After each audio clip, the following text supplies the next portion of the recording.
Là, en fait, on se trouve à la pointe sud-est de l'atoll de Fakarava. Et c'est une zone de confluence de deux courants.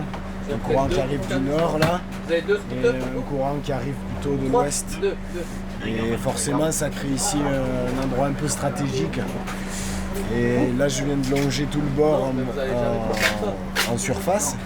Et effectivement, à la convergence des deux, déjà, sous l'eau, c'est marqué. On voit qu'il y a un éperon rocheux qui avance. Il y avait un banc de petites bécunes, là, de petits barracudas en surface. On dirait qu'il y a des nurseries de requins gris aussi, des petits requins gris en quantité. Bon, voilà. Globalement, c'est très très homogène ce genre de récif extérieur là.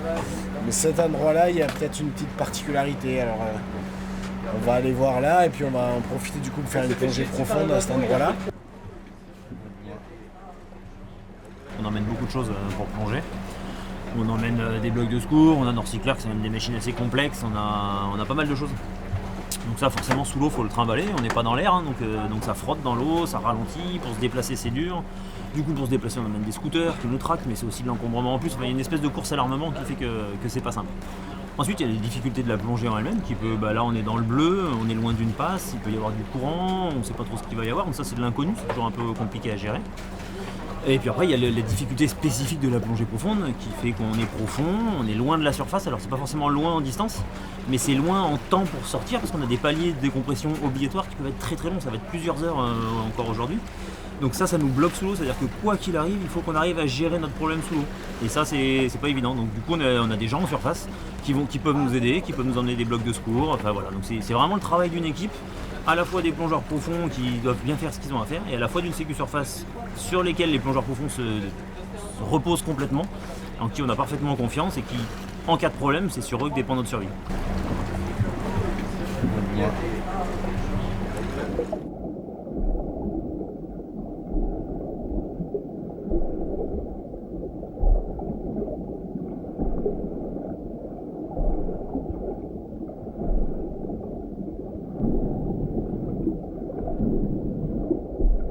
Ce qui est intéressant, voilà, c'est que c'est pas juste une pente de récif extérieur classique, c'est très chaotique, il y a des grottes, il y a des failles, il y a des fissures, il y a des surplombs.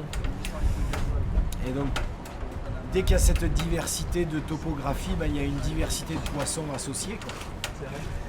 Donc ça valait le coup de venir jusque-là, de se faire un peu malmener dans la houle, parce qu'on a fait vraiment une plongée originale.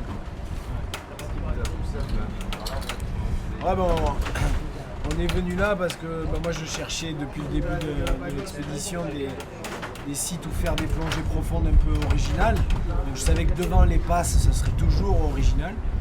Puis je cherchais d'autres trucs et c'est d'autres lieux et c'est Sané qui m'a dit mais il y a très longtemps je suis allé à la pointe sud-est de Fakarava et je crois que ça vaut la peine. C'est là où tu as les courants d'ouest et les courants de nord qui convergent. Alors voilà, on a suivi les conseils de Sané, on est venu là et il avait bien raison. C'est vraiment intéressant, même au-delà de 80-200 mètres de profondeur. On est allé jusqu'à 117 mètres et ça valait la peine.